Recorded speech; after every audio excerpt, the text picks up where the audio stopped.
All right, Brandon, here's the slideshow I talked about with your inspector right here, Mr. Brad Barber.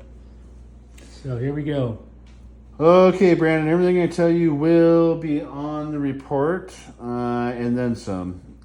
So there's your cover picture. And then right at the front, which is north, so at the northwest corner, you're going to have your water shut off, which looks good. And then right on the northeast corner, there's a damaged drain riser here. It's probably a clean out for your perimeter drainage system, so that needs to be capped for sure. And the type of siding you have here is fiber cement.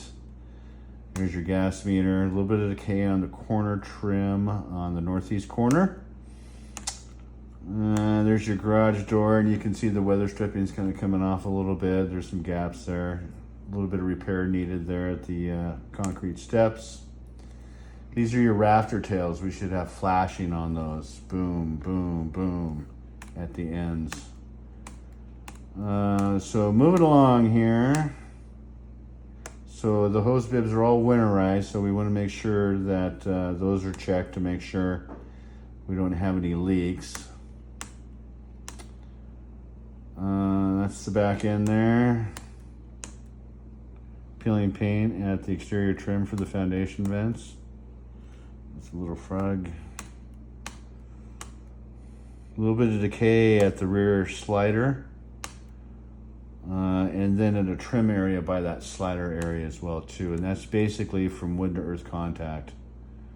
There should be a nice break there so it's not wicking up moisture. So this is the back end of the roof. We're about 712, 812 pitch, so I couldn't walk it, but I went up on the eaves with my ladder and with a telescoping pole, and you can see this is the south end, and this roof's starting to go.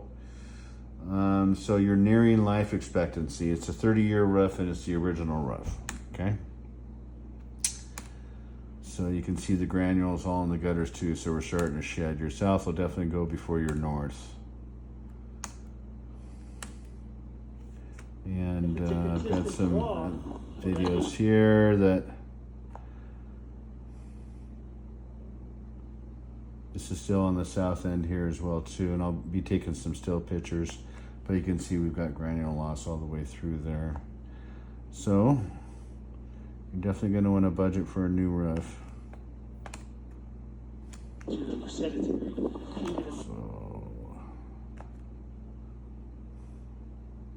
you can hear Lance yelling at me in the background.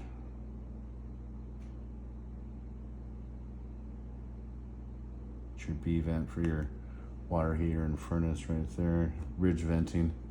This is the north side, so you can see we don't have as much granule loss. Okay.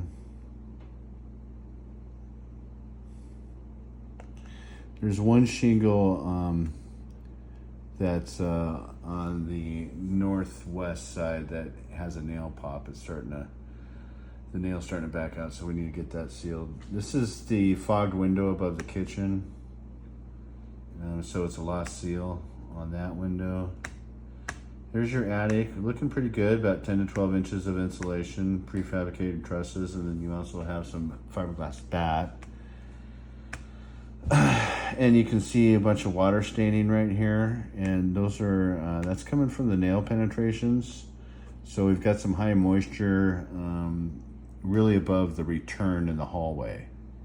So you can see the kind of mist on the roof decking nail to hit the truss, but you can see warm air rushes to cold surfaces, and with it brings moisture. So just need to make sure everything's well caulked, including the attic hatch. Light fixtures, grills for the return, that type of thing. Water heater's 120 degrees, right where we want to be. There's your water shut off in your garage.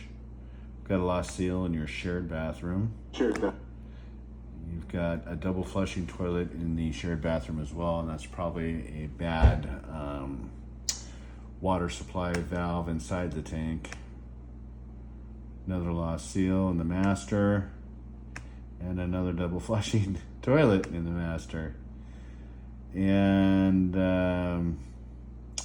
got a squeaky floor there in the master bedroom, as well as the bedroom on the opposite side for that second floor. There is your electrical panel. Everything looks great. No issues there. Got a bollard in front of your water heater and your furnace. Your water heater's nice camera work, Brad. It's 10 years old, so we're right at life expectancy for your water heater. There's your furnace. It's going to be the original, and it's 66,000 BTUs. Yeah, and the serial number is 10 of 02, so 2002. So 22 years old. Those are usually good for 25 years. Typical cracking at the garage floor, some limited views. And there's that, weather stripping at the bottom of the door. More squeaky floor in that bedroom, second floor. Got a lost seal at the front door, at that window. Here's your crawl space. Everything looks honky-dory till we get to the northwest corner. Definitely have some staining from some water there by the stairwell. So there's our standing water all along the northwest corner. Start going towards the foundation wall. You can see where it's starting to seep in. Is where I'm assuming that water's coming in, but we need to make sure that's indeed the fact. But you're kind of at the bottom of the hillside next to your neighbor here, so